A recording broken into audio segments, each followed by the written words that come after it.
स्थानबद्धतेमध्ये असताना ब्रिटिशांचे अधिकारी आले, म्हणाले तुमच्या घरामध्ये शस्त्र ठेवले आहेत, झडतीचं वॉरंट आहे, शस्त्र मिळालं तर तुम्हाला अटक होईल. ते म्हणाले मला माहीत नाही कुठे शस्त्र ठेवले आहेत, पण तुम्ही झडती घेऊ शकता, तुमचा अधिकार आहे तो, फक्त 2 मिनटं द्या.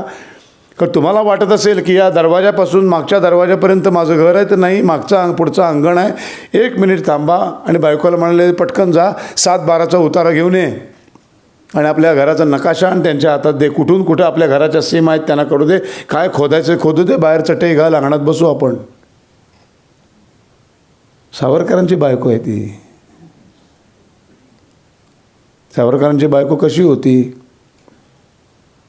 जेव्हा संपूर्ण भारत भ्रमण करताना टिळक आपले गांधी गेले रत्नागिरीला, तेव्हा कस्तुरबा म्हणाली गांधीजी सावरकर इथेच राहत आहेत सध्या, भेटायला जाऊया. ते म्हणाले हो, 1857च्या सुवर्ण महोत्सवात आम्ही भेटलो, त्यानंतर भेट नाही झाली, नक्की जाऊया. भेटायला आले.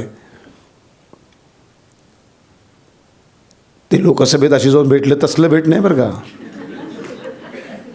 मनापासून भेटायला आले.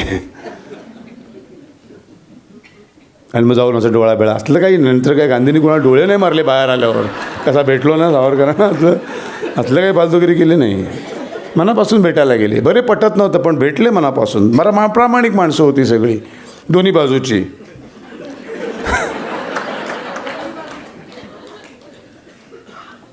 दीड तास सगळं झालं, चर्चा बिर्चा झाली, ते 1.5 तास बसले वरती.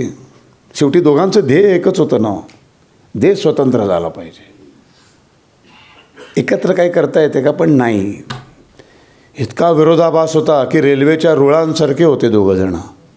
जायचं असतं दोन्ही रुळांना एकाच स्टेशनात, पण दोघं समांतर जातात, कधीच एकत्र येत नाहीत बघा. अशा या 2 विचारसरणी, एक शस्त्रावर विश्वास असलेला आणि एक अहिंसेवर विश्वास असलेला. एक पहिल्या अर्ध्या मंत्रावर विश्वास असलेला, एक दुसऱ्या अर्ध्या मंत्रावर विश्वास असलेला. अहिंसा परमो धर्म म्हणणारा आणि धर्म हिंसा तथैवच म्हणणारा एक. त्यामुळे एकमत झालं नाही. 1.5 तासांनी दोघंही थकले आणि खाली आले. आणि आल्या आल्या म्हणाले गांधी जरा बायकोला बोलवा. ते बायकोला बोलवलं, पटकन वाकून पाया पडले बायकोच्या. खरं तर गांधी वयाने खूप मोठे.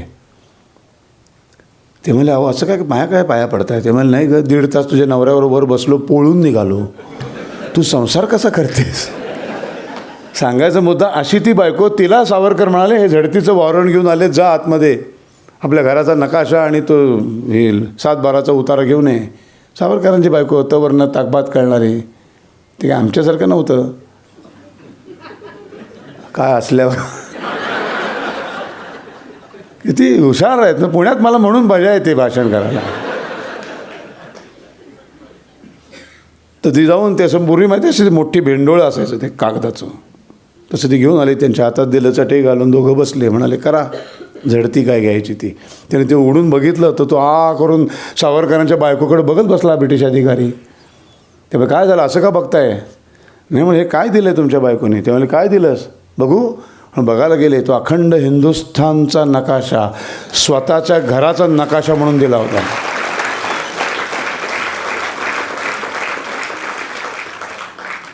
ही सगळी व्याख्यानं होतात. त्यांचा काळ वेगळा, त्यांचे शत्रू वेगळे, त्यांच्या लढाया वेगळ्या. आज सगळं बदललं आहे,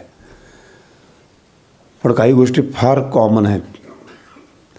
ती ही कॉमन गोष्ट आहे, आपल्या घराचा नकाशा. हा फरक आहे त्यांच्यात, त्यांच्या बायकोमध्ये, आपल्यामध्ये.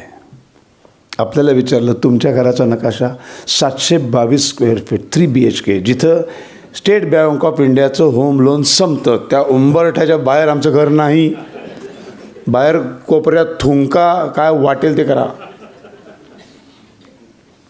माली काही सोसायट्यांनी असे ते देवांच्या टाईल्स मिळतात हल्ली, दत्त हनुमान बिनुमान, ते कोपऱ्यात थुंकू नये म्हणून आम्ही त्यांचे बाप आहोत. तिच्या आईला त्या मारुती आणि दत्ताच्या मध्ये धार मारतो, कारण आम्हाला माझा उंबरठा, जिथे माझं स्टेट बँक ऑफ इंडियाचं होम लोन संपतं, त्याच्या बाहेरची एक फरशी पण मला माझी वाटतच नाही. हा आपला आणि त्यांच्यामधला फार मोठा फरक आहे. राष्ट्राय स्वाहा.